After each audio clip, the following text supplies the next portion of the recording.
Olá, seja bem-vindo ao Nada Trivial, bela segundona, dia 22 de maio, Dia Internacional da Biodiversidade. E aqui, segunda-feira, é dia de Inspiring Brains, que é aquela nossa conversa sobre neurociência aplicada ao ambiente corporativo. E por que eu quero falar de biodiversidade no dia de falar de organizações? Porque definitivamente falar sobre o diverso, falar sobre biodiversidade está para além dessa perspectiva de quanto a nossa natureza é vasta, quanto a natureza tem sua diversidade e como a gente deve respeitar essa diversidade na natureza, porque ela carrega toda a história do nosso processo evolutivo. Então, os diferentes braços que a evolução correu e que trouxe essas milhares, milhões de espécies diferentes de toda a sorte de animaizinhos, né? E também de plantas e de todos os seres vivos. Então a biodiversidade é sobre isso. E aí é muito importante a gente começar a se perguntar de que forma que a gente tem mesmo proposto o processo de inclusão do que é neurodiverso dentro das organizações. Porque eu tenho visto grande dificuldade das organizações de entender esse conceito de neurodiversidade.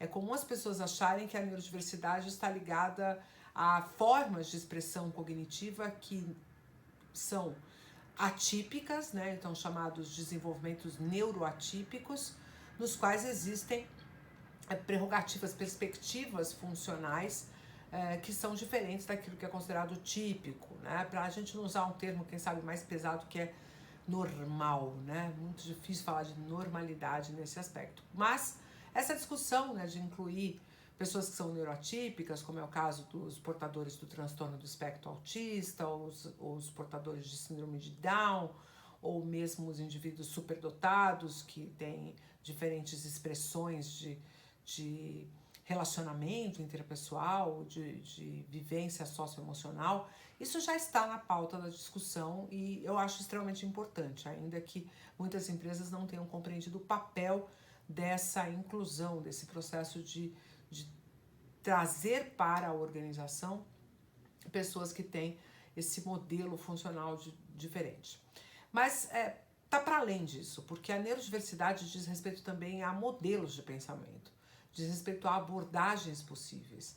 Então, quando a gente diz assim, isso é cabeça de engenheiro, ou isso é cabeça de artista, ou isso é cabeça de advogado, ou isso é cabeça de psicólogo, nós estamos querendo dizer que existem formas de se pensar sobre as coisas e que elas estão, obviamente, bastante bem pautadas sobre o nosso repertório, sobre o que a gente sabe, sobre o que a gente viveu, quais foram as nossas experiências. Mas, de verdade, a gente deveria se preocupar em trazer estes novos modelos, ou esses modelos diferentes de se pensar, num estado mais amplo, numa perspectiva mais ampla. Porque o que é nada trivial nessa história? Nada trivial aqui é que nenhum cérebro é igual ao outro, nenhum modelo funcional é igual ao outro. Ainda que a gente tenha padrões que podem estar relacionados fortemente com a cultura, com a origem, com as experiências, com a vida. Então, quando você traz pessoas que são de perfis comportamentais distintos, geralmente você também está falando de pessoas que tiveram histórias distintas, com cargas genéticas obviamente distintas, mas com narrativas e repertórios que foram construídos em ambientes diferentes. E isso é rico para a organização.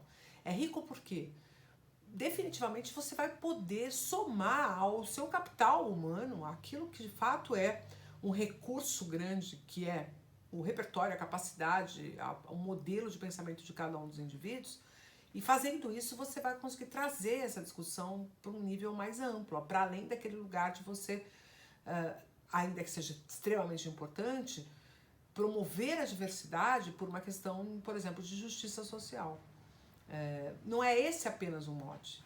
Porque quando você traz indivíduos diversos, indivíduos com experiências diversas, com culturas diversas, e que isso está relacionado também à sua orientação sexual, à sua faixa etária, à sua condição de gênero e também à expressão racial, isso tudo está diretamente ligado a modelos de pensamento e formas diferentes. Isso é biodiverso dentro da nossa própria espécie, mas é uma decorrência da relação da nossa biologia com o nosso ambiente.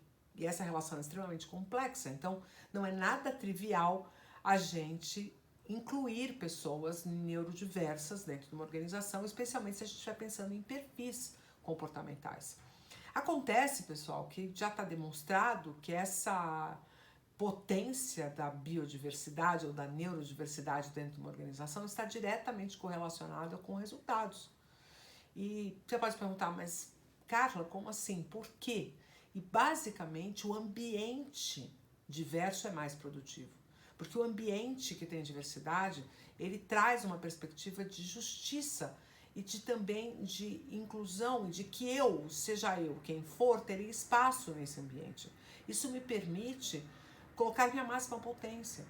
Porque, veja, se um indivíduo que tem uma orientação sexual distinta, ou um modelo de funcionamento mais introvertido, ou alguém que é mais perfeccionista, encontra o seu espaço dentro da sua organização, e esse espaço não foi disponível, não esteve disponível em outros ambientes de trabalho, só esse delta de percepção, né, entre o que foi e o que virá, fará o indivíduo entregar mais valor, para ele se sentir mais dentro, mais com maior pertencimento, uma percepção de justiça, confiar nessa cultura organizacional que é inclusiva, que efetivamente põe para dentro da organização pessoas que costumeiramente não encontram espaço por não fazerem parte de um perfil que é o perfil desenhado para ser produtivo e que todo mundo espera que seja o perfil correto.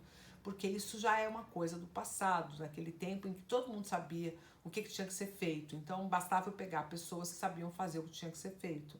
Hoje, a gente dentro das organizações precisa de pessoas que sejam capazes de descobrir o que precisa ser feito. E para isso, as experiências diversas, as narrativas diversas, todo esse processo é muito vantajoso para a produtividade dentro de uma organização.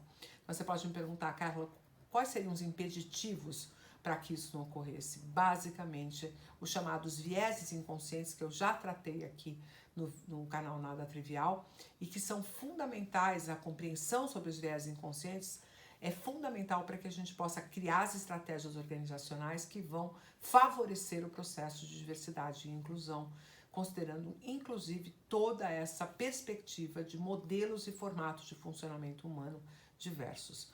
Não é fácil, não é trivial. Se fosse, você já sabe, não ia ter a menor graça, mas é super importante para que a organização consiga desenhar um modelo de produtividade, de colaboração, de inclusão de ideias e de inclusão de visões de mundo que podem ser transformadoras para aquele negócio e para aquele ambiente. Então, se você curtiu essa conversa, não deixa de deixar seu like, compartilhar com quem você sabe que vai poder se beneficiar dessa visão e dessa abordagem. Não esquece de se inscrever no canal, ativar o sininho para você ficar sabendo toda vez que a gente publica aqui no Nada Trivial. Todo dia é dia de vídeo novo no Nada Trivial e às segundas-feiras a gente fala de neurociência aplicada ao ambiente corporativo. E eu te espero no próximo. Um abraço.